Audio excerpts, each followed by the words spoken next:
Now that the United Nations have delivered Europe from the Nazis, two of our three enemies lie among the ruins of their own evil ambitions. We have come far along the road since those early, perilous days that shook the world. I salute the members of the armed forces of the United States for courage and complete devotion to duty throughout the African and European campaigns. I salute the men in uniform ashore, afloat, or aloft in the vast Pacific and in India, China, and Burma. For the fact is that we have been fighting not two wars, but one global war, a global war in which, at the darkest hour, our Axis enemies were striking eastwards and westwards, halfway across the world, and threatened to join forces in the Middle East, thus isolating China and Russia.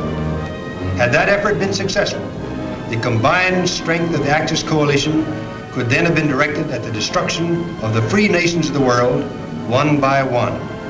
We had therefore to consider the possibility that after the conquest of Asia, Africa, and Europe, Germany might engulf the British Isles, and that she might then join with Japan in attacks on our coastal cities and industries. By that time, we would have been fighting alone and virtually surrounded.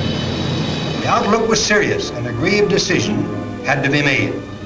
Therefore, our strategy was, first, to prevent at all costs the junction of Germany and Japan, and second, to crush them one at a time. We had to destroy the Nazis first because until the great industries of our country could perform the modern miracle of building sufficient ships for all-out war, it was necessary to choose the considerably shorter supply routes to European theaters in preference to the longer sea lanes of the Pacific. Furthermore, to have undertaken an early offensive against Japan would have required large naval forces. The treacherous attack on Pearl Harbor had so damaged our fleet as to render us unable to assume that offensive. The naval building program would need at least 2 years to complete.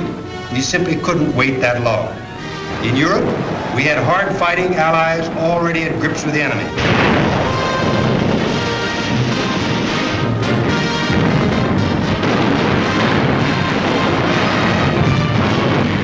In England, we had bases from which to launch our fast-growing air power. But in the Pacific, we had no air bases near Japan and no strong allies, however brave. But most important of all, America immediately had to commit its major forces to the European theater because at that time, the Axis partners had Russia and Britain on the ropes.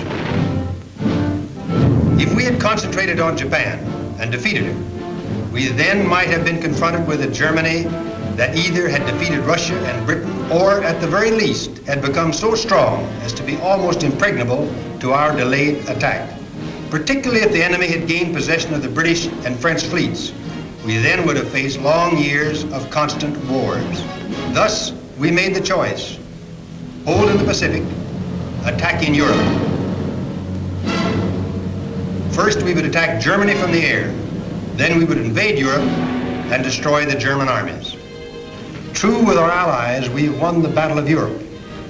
But without the heroism and sacrifice of our Pacific naval, air, and ground forces, under splendid leadership, the success that now shines upon our banners in Europe would not have been possible. Our Pacific troops fought and held back a savage foe so that we might concentrate the full fury of our offensive power against Nazi Germany.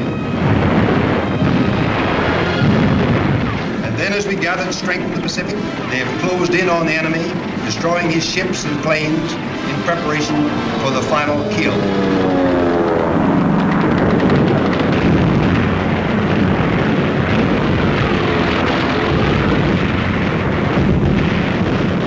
The Battle of Europe. But the war, the global war, will not be won until we have exterminated Japanese military power. The Japanese of Pearl Harbor, of Bataan, Corregidor, and Malaysia. Japan committed to 100 years of war and sacrifice if necessary. We are prepared to lose 10 million lives in our war with America. A Japan committed to world domination or to death.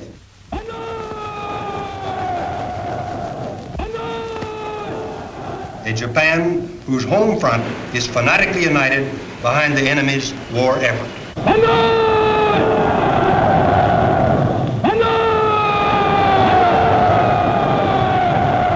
Now, together with our allies, we shall concentrate devastating power against this treacherous enemy and rid the world permanently of this menace of barbarism.